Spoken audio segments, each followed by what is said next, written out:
Hello friends, कैसे हैं आप सब लोग। तो फ्रेंड्स, आज हम लोग जो सीडीपी की सीरीज़ है, इस सीरीज़ में हमारा अगला लेक्चर होगा जिसमें हम लोग किशोरावस्था को देखेंगे।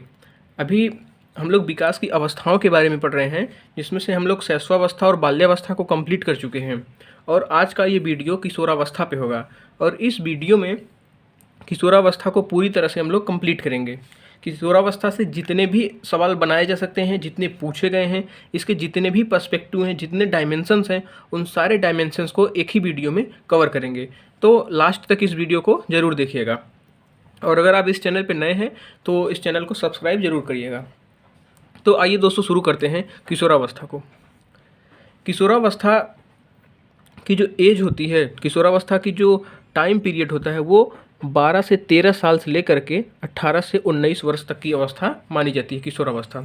किशोरावस्था जो होता है मानव विकास की एक ऐसी अवस्था होती है जो सभी अवस्थाओं में सबसे ज़्यादा इम्पॉर्टेंट मानी जाती है।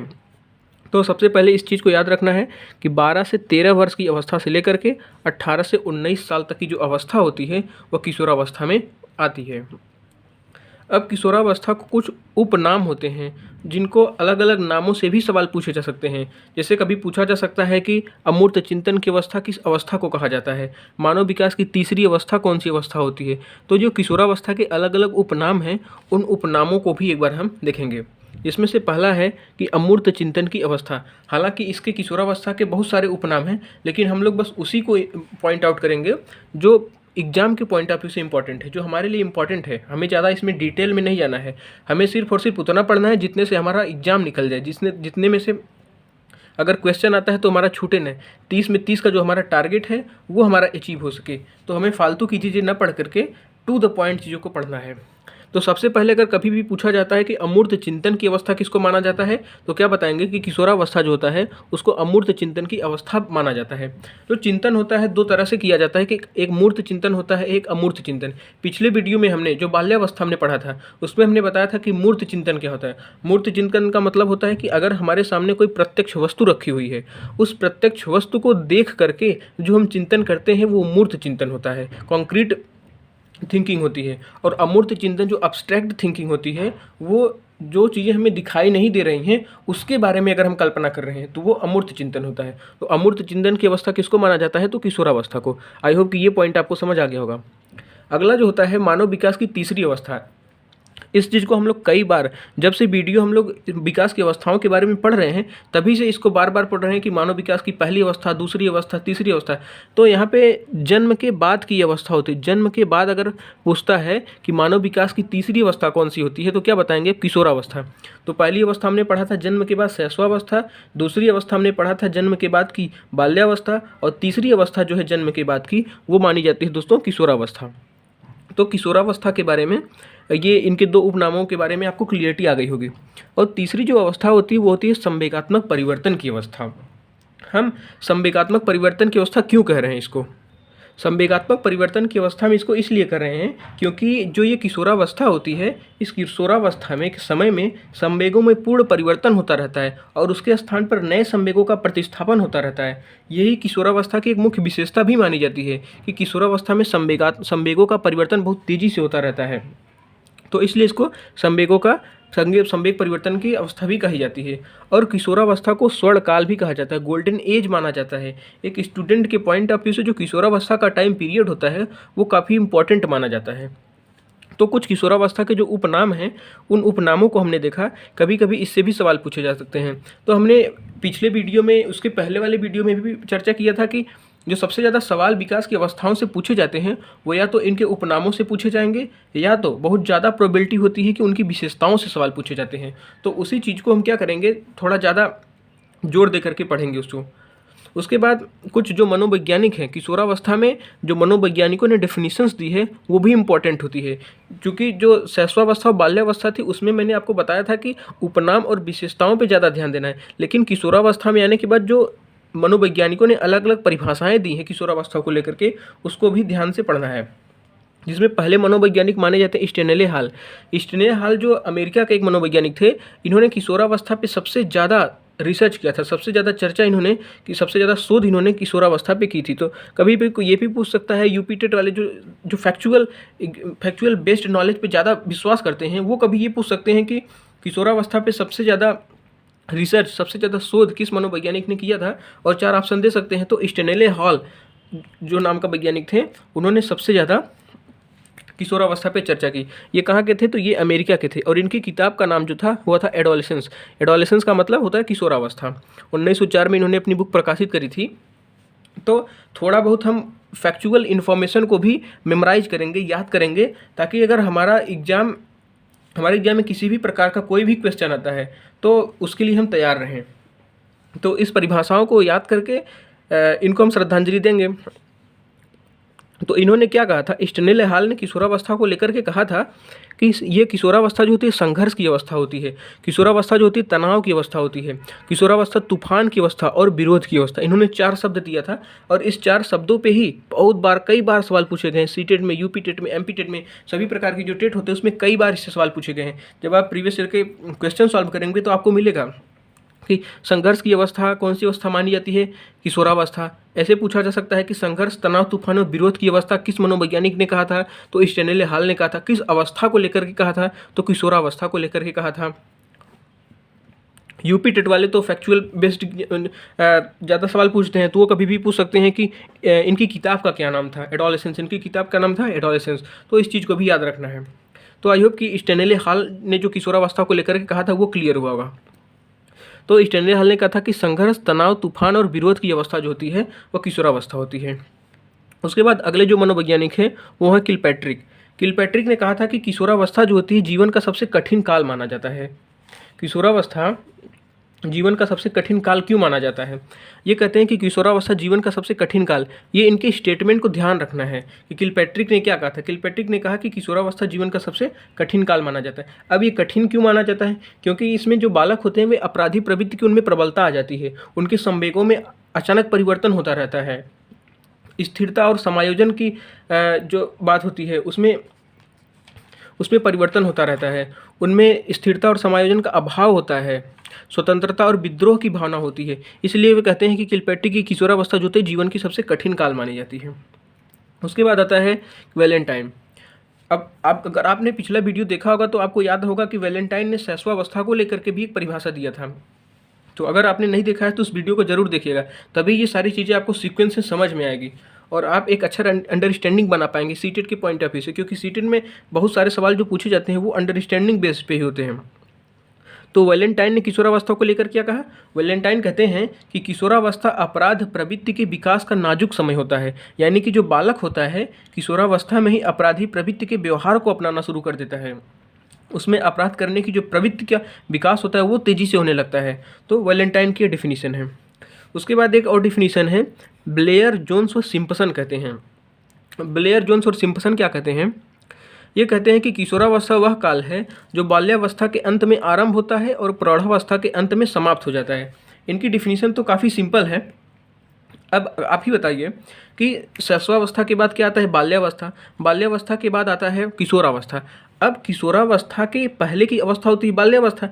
जब बाल्यावस्था समाप्त होगी तभी तो किशोरावस्था शुरू होगी, और किशोरावस्था जब समाप्त होगी तो प्रौढ़ावस्था की स्टार्टिंग हो जाएगी। तो उन्होंने यही कहा है कि बाल्यावस्था जब समाप्त होती है तो किशोरावस्था का आरंभ होता है, बाल्यावस्था के अंत में आरंभ होता है किशोरावस्था, और प्रौढ़ावस्था के आरंभ में समाप्त हो जाता है। तो इनके डेफिनेशंस को याद करना तो बहुत ईजी है कि अब एक चीज़ समाप्त होगी तभी तो दूसरी स्टार्ट होगी। ठीक उसी प्रकार जैसे बाल्यावस्था समाप्त हुई, बाल्यावस्था के समाप्त होने के बाद ही किशोरावस्था आएगी। अब किशोरावस्था के बाद हमें पता है कि प्रौढ़ावस्था आती है। तो बाल्यावस्था का लास्ट पीरियड तो किशोरावस्था का स्टार्टिंग का पीरियड होगा, किशोरावस्था का लास्ट पीरियड और प्रौढ़ावस्था का प्रारंभिक पीरियड होगा। इसलिए इसको ट्रांजिशन पीरियड भी कहा जा सकता है। तो एक और डिफिनीशन देखते हैं। ये जो डिफिनीशन है ये रॉस की डिफिनीशन है। इस पर कई बार सवाल पूछा गया है, यूपी टेट वाले तो पूछ लेते हैं क्योंकि फैक्चुअल इन्फॉर्मेशन उनको ज़्यादा चाहिए, रटवाने पे उनका ज़्यादा विश्वास होता है। तो रॉस ने क्या कहा था? रॉस ने कहा था कि किशोरावस्था की जो समय होता है, किशोरावस्था जो अवस्था होती है वो शैशवावस्था की पुनरावृत्ति होती है। शैशवावस्था की क्या होती है? शैशवावस्था की जो पुनरावृत्ति होती है वो किशोरावस्था ही होती है। तो ये डेफिनेशंस को याद करना इंपॉर्टेंट है क्योंकि ये डेफिनेशंस ही कभी कभी पूछा जा सकता है।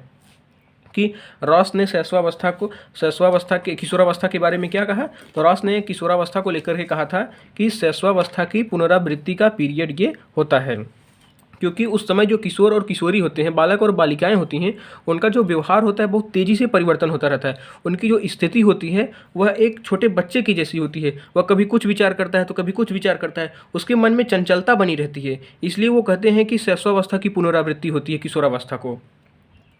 तो डेफिनेशंस के बारे में 3-4 जो डेफिनेशन देखी हैं हमने, उसी डेफिनेशंस को याद रखेंगे, ज़्यादा हम डेफिनेशंस को याद नहीं करेंगे।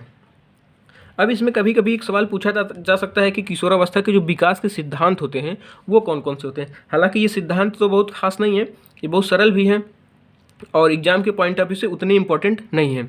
इसमें एक इंपॉर्टेंट पॉइंट है जो ये किंग का है, ये इस पर एक बार सवाल पूछा गया है, तो उसको हम थोड़ा सा देख लेते हैं कि किशोरावस्था के विकास के सिद्धांत क्या हैं। हम कुछ भी इसमें छोड़ेंगे नहीं, क्योंकि हमारा जो टारगेट है वो 30 में से 30 नंबर लाने का है। सीटेट हो चाहे यूपी टेट हो, अगर आप सुपर टेट की तैयारी कर रहे हैं तो आपके लिए भी इंपॉर्टेंट है, क्योंकि उसमें थोड़ा सा स्टैंडर्ड यूपी टेट के कंपैरिजन में अच्छा होता है। तो एक स्टेप आगे ही रहेंगे एग्जाम के, जो बोर्ड का एग्जाम होता है, जो बोर्ड सवाल पूछता है यूपी टेट या सीटेट में, उससे हम थोड़ा सा एक स्टेप अपनी तैयारी को आगे रखेंगे, ताकि अगर पेपर कठिन भी बने तो हम उसको क्या करें, एडजस्ट कर पाएँ वहाँ पर। तो किशोरावस्था के विकास के सिद्धांत में पहला सिद्धांत होता है आकस्मिक या त्वरित विकास का सिद्धांत, रैपिड डेवलपमेंट थ्योरी। अब ये रैपिड डेवलपमेंट थ्योरी दिया किसने था, तो रैपिड डेवलपमेंट थ्योरी कभी कभी पूछा जाएगा कि रैपिड डेवलपमेंट थ्योरी के समर्थक कौन थे। तो स्टैनले हॉल जो हैं इस रैपिड डेवलपमेंट थ्योरी को समर्थन करते हैं। अब ये होता क्या है रैपिड डेवलपमेंट थ्योरी, अब नाम से ही ये सजेस्ट हो रहा है कि ये रैपिड डेवलपमेंट थ्योरी है, इसका मतलब बहुत तेज़ी से परिवर्तन होता रहता है। तो जो रैपिड डेवलपमेंट थ्योरी के समर्थक हैं, जो मनोवैज्ञानिक इसका समर्थन करते हैं, वे कहते हैं कि जो किशोरावस्था का बालक होता है, उस किशोरावस्था के बालक के में शारीरिक, मानसिक और संवेगात्मक जो परिवर्तन होते रहते हैं, बहुत तेज़ी से होते रहते हैं, अकस्मात होते रहते हैं। तो इसलिए इसका नाम भी रख दिया गया है रैपिड डेवलपमेंट थ्योरी। और इसका समर्थन कौन कर रहा है, स्टैनले हॉल। स्टैनले हॉल नहीं, अभी हमने पीछे पढ़ा था कि उन्होंने कहा था कि संघर्ष की अवस्था, तनाव की अवस्था, तूफान की अवस्था, विरोध की अवस्था होती है किशोरावस्था। तो याद रखना है कि रैपिड डेवलपमेंट की थ्योरी क्यों समर्थन कौन करते हैं, स्टैनले हॉल करते हैं। अब रैपिड डेवलपमेंट थ्योरी क्या कहती है कि किशोरावस्था में जो बालक होते हैं उनके शारीरिक, मानसिक और संवेगों में बहुत तेज़ी से परिवर्तन होता रहता है। तो ये ही है रैपिड डेवलपमेंट थ्योरी। अब दूसरी थ्योरी है हमारी ग्रेजुअल डेवलपमेंट की थ्योरी। अब ग्रेजुअल डेवलपमेंट थ्योरी को समर्थन कौन करता है, किंग करते हैं, थॉर्नडाइक करते हैं, होलिंगवर्थ करते हैं। अब अगर आपको याद करने में थोड़ी सी तकलीफ आ रही है तो आप इस तरह से याद कर सकते हैं KTH। जो KTH हैं वो किसका समर्थन करते हैं, वे समर्थन करते हैं ग्रेजुअल डेवलपमेंट थ्योरी को। K for King, T for Thorndike, H for Hollingworth. तो आकस्मिक यानी rapid development theory Stanley Hall और ग्रेजुअल डेवलपमेंट थ्योरी को किंग, थॉर्नडाइक और होलिंगवर्थ समर्थन करते हैं। इस समर्थकों का ये जो क्रमिक विकास के सिद्धांत को मानने वाले लोग हैं, वे क्या कहते हैं, वे कहते हैं कि जो किशोरावस्था में होने वाला जो परिवर्तन होता रहता है, शारीरिक, मानसिक और संवेगात्मक परिवर्तन होता है, वे ग्रेजुअल होता रहता है और कंटिन्यूअस होता रहता है, धीरे धीरे और लगातार होता रहता है। यहाँ पे हमने देखा था कि शारीरिक, मानसिक और संवेगात्मक विकासों में परिवर्तन बहुत तेज़ी से होता है, लेकिन यहाँ पे शारीरिक, मानसिक और संवेगात्मक विकासों में जो परिवर्तन होता है वह लगातार और क्रम से होता रहता है। तो किंग इसके संबंध में क्या कहते हैं, किंग कहते हैं कि जिस प्रकार एक ऋतु का आगमन दूसरी ऋतु के अंत में होता है, पर जिस प्रकार पहली ऋतु में ही दूसरी ऋतु के आगमन के चिन्ह दिखाई देने लगते हैं, उसी प्रकार बाल्यावस्था और किशोरावस्था एक दूसरे से संबंधित होते हैं। इनका क्या कहने का मतलब था, इनका कहने का मतलब ये था कि अभी हमने पीछे ही देखा कि बाल्यावस्था के बाद क्या अवस्था आती है, किशोरावस्था। अब जब बाल्यावस्था समाप्त होने के कगार पे रहेगा तो किशोरावस्था के कुछ कुछ लक्षण इसमें दिखाई देने लगेंगे। अब जब किशोरावस्था समाप्त होने के कगार पे रहेगा तो कुछ कुछ लक्षण प्रौढ़ावस्था के दिखाई देने लगेंगे। उसी प्रकार ये कहते हैं कि जिस प्रकार एक ऋतु का आगमन जब होता है उसमें दूसरी ऋतु के अंत में होता है। जैसे कि अभी मान लें कि अभी ठंडी धीरे धीरे समाप्त होने के कगार पे आ गई, तो ठंडी जब धीरे धीरे समाप्त होती है तो गर्मी का एहसास शुरू हो जाता है, यानी कि गर्मी वाली जो ऋतु होती है उसका अनुभव हमें ठंडी के समाप्त होते पता चल जाता है। धीरे धीरे समाप्त होना, ठंडी समाप्त हुई तो हमें गर्मी वाली ऋतु का आभास होना शुरू होता है। वैसे ही ये कहते हैं कि जब जिस प्रकार पहली ऋतु में ही दूसरी ऋतु के आगमन के चिन्ह दिखाई देने लगते हैं, उसी प्रकार बाल्यावस्था और किशोरावस्था एक दूसरे से संबंधित रहते हैं। ये एक दोनों ट्रांजिशन पीरियड माने जाते हैं। तो ये कौन कहता है, किंग कहते हैं। तो बस इसमें ज़्यादा और कुछ नहीं पढ़ना है, बस किशोरावस्था के विकास के 2 सिद्धांत याद रखना है कि रैपिड डेवलपमेंट थ्योरी इसका समर्थन कौन करता है और एक ग्रेजुअल डेवलपमेंट थ्योरी इसका समर्थन कौन कौन करता है, बस। और जो सबसे ज़्यादा सवाल पूछे जाने का जो यहाँ पे टॉपिक होता है वो होता है किशोरावस्था की विशेषताएं। किशोरावस्था की विशेषताओं से ही सबसे ज़्यादा सवाल पूछे जाने की संभावना रहती है, और न केवल संभावना रहती है बल्कि इससे सबसे ज़्यादा सवाल पूछे भी गए हैं, तो इस चीज़ को ध्यान रखना है। अब जैसे इसमें पहली विशेषता होती है वीर पूजा की अवस्था। वीर पूजा की अवस्था का क्या मतलब होता है? वीर पूजा की अवस्था का मतलब होता है कि जो किशोरावस्था के बालक होते हैं, किशोरावस्था के जो बालक होते हैं वो किसी क्या करते हैं, जो प्रसिद्ध व्यक्तित्व के लोग होते हैं, किसी न किसी प्रसिद्ध व्यक्तित्व को अपना आदर्श मानते हैं और आदर्श मान करके उनके जैसा अपने व्यवहार को समायोजित करना चाहते हैं, उनके जैसे बनने की चाह उनमें रहती है। जैसे अगर मैं एग्जांपल दूं, जैसे मान लेते हैं कोई भगत सिंह को फॉलो करता है, भगत सिंह को फॉलो करता है तो भगत सिंह के ही जैसा बनना चाहता है। कोई शाहरुख खान को फॉलो करता है तो उनके जैसे स्टाइल को, उनके जैसे एक्शंस को दिखाना चाहता है, उनके जैसे लुक्स को बनाना चाहता है। तो किसी प्रसिद्ध व्यक्ति के व्यक्तित्व को अपना आदर्श मानते हैं किशोरावस्था में बालक, और उसी के अनुरूप अपने व्यवहार को ढालने की कोशिश करते हैं। उसके बाद इसकी दूसरी विशेषता होती है कि ईश्वर तथा धर्म में विश्वास। जो किशोरावस्था के बालक होते हैं ईश्वर की सत्ता स्वीकारने के साथ साथ सभी धर्मों के प्रति आदर की भावना रखते हैं। तो ये इनकी किशोरावस्था की विशेषताएं हैं। तीसरी विशेषता है कि कल्पना व दिवा स्वप्न की स्थिति। ये अगर आपने बचपन आपका सामान्य गुजरा होगा तो आपने इस चीज़ को महसूस भी किया होगा कि इसमें कल्पनाएं बहुत सारी, मतलब कल्पना में विश्वास करते रहते हैं, सोचते रहते हैं। जैसे कल्पनाओं और दिवा स्वप्न सबसे ज़्यादा विश्वास, सबसे ज़्यादा जो गुण होता है इसमें किशोरियों में होता है। जो लड़कियां होती हैं, किशोरों की अपेक्षा जो किशोरियां होती हैं उनमें कल्पना शक्ति अधिक होती है। वे अकेले में बैठ करके अपने ही लोक में ताना बुना बुनती रहती हैं, ये प्राप्त हो जाए, वो प्राप्त हो जाए। वे चाहती हैं कि अपना स्टेटस मेंटेन रहे। तो कल्पना और दिवा स्वप्न की स्थिति जो होती है वो किशोरावस्था की विशेषता मानी जाती है। उसके बाद अगली विशेषता होती है काम शक्ति की परिपक्वता। काम शक्ति की परिपक्वता और विपरीत लिंगी आकर्षण। किशोरावस्था में विपरीत लिंगों के बीच में आकर्षण होता रहता है, और किशोरावस्था का जो टाइम पीरियड होता है उसमें किशोर और किशोरियों में पुरुषत्व और मातृत्व की जो शक्ति होती है, मातृत्व प्राप्त करने की दिशा में अग्रसर होते रहते हैं। तो ये भी किशोरावस्था की ही विशेषता मानी जाती है। उसके बाद अगली विशेषता होती है कि स्वतंत्रता व विद्रोह की भावना। इस अवस्था में, किशोरावस्था की अवस्था में स्वतंत्रता और विद्रोह की जो भावना होती है वो काफ़ी प्रबल होती है। इस अवस्था में जो बालक होते हैं, जो किशोर, जो लड़के और लड़कियां होती है, वे बंधन में न बंध करके स्वतंत्र जीवन व्यतीत करना चाहती हैं। जब वे स्वतंत्र जीवन व्यतीत करना चाहती हैं और उसमें कोई बाधा उत्पन्न करता है तो वो विद्रोह की भावना उसके अंदर प्रबल हो जाती है। तो स्वतंत्रता व विद्रोह की जो भावना होती है किशोरावस्था की प्रमुख विशेषता मानी जाती है।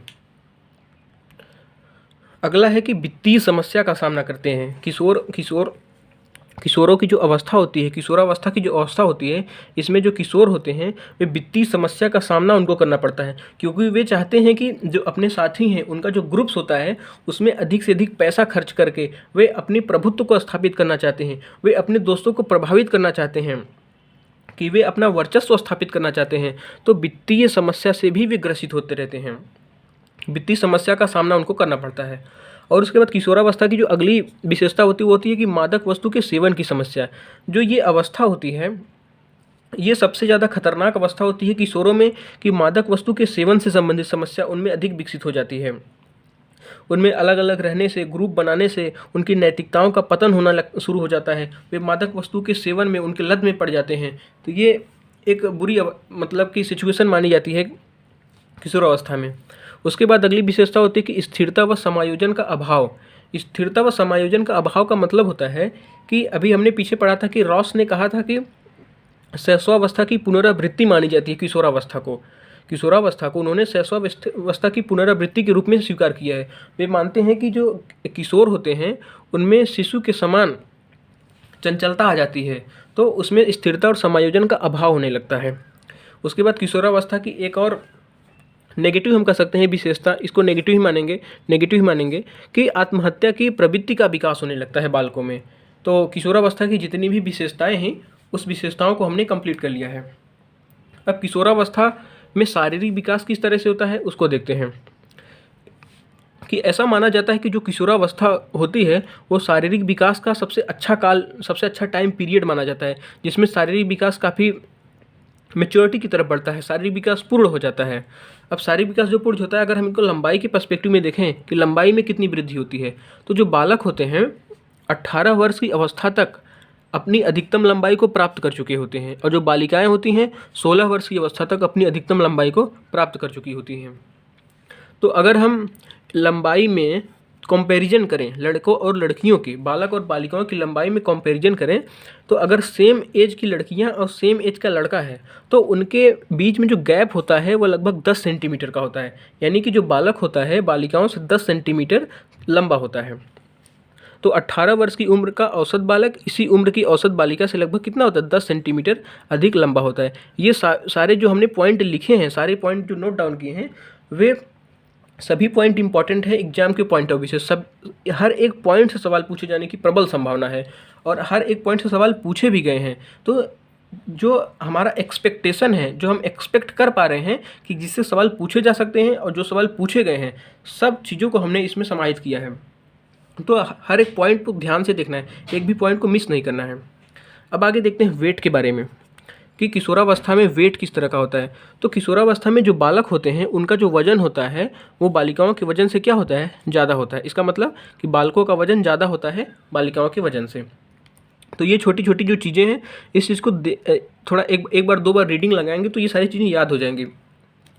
अब सिर तथा मस्तिष्क का विकास किस तरह से होता है।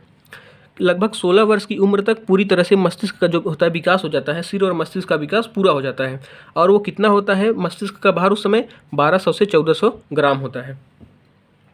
तो सिर और मस्तिष्क के विकास के बारे में ये पॉइंट याद करना है।